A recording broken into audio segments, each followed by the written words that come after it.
Rob? Bill, Candace Oliver Hill Jr. was the son of the famous civil rights attorney, but the younger Hill followed a different path than his father. He made a name for himself and had a front row seat to many of Virginia's and our nation's most historic moments. Oliver White Hill Jr. was born in Richmond in 1949, the only child of Oliver and Bernie Hill. In those days, the black community was, its own circumscribed world. I mean, you really didn't have to go outside of it if you didn't want to. Oliver Hill Sr. would become one of the most famous civil rights attorneys in history, battling Jim Crow and fighting to integrate schools.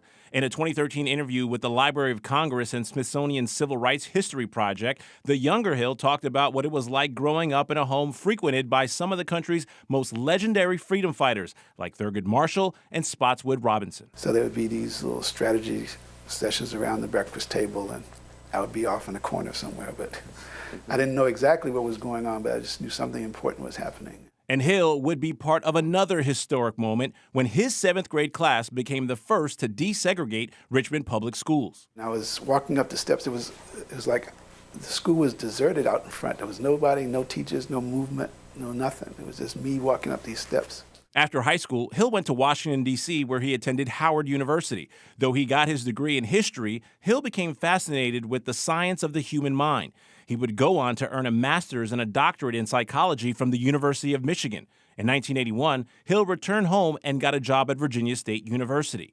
That is where he would spend the next few decades, working as both a professor and chair of the psychology department. I have thought about that a lot. Like his father before him, Hill was a respected voice in the community. Right now, there's a lot of national embarrassment. And so how can we, turn that around? When multiple scandals rocked the state capitol in 2019, he was one of the first people CBS 6 turned to for perspective. Let's use this as an opportunity to delve into, some of the shadier parts of the past of Virginia and see where we can go from here. We last spoke with Hill just 1 month ago about the protests that have taken place in Richmond and across the country. And I think that's the most exciting thing for me, this opportunity of almost reimagining America and coming up with the country that we always thought we had, but we didn't. The son of an icon who chartered his own path through life, striving to make Richmond a better place along the way, Dr. Oliver Hill Jr. was 70 years old. VSU released a statement that reads in part, Dr. Hill was a great man and a nationally renowned professor, researcher, and scientist. He dedicated a great deal of his research and his passion to changing the lives of the African American community by creating a pathway to educational opportunities through his work in school reform and student testing. The far reaches of his impact truly transform lives.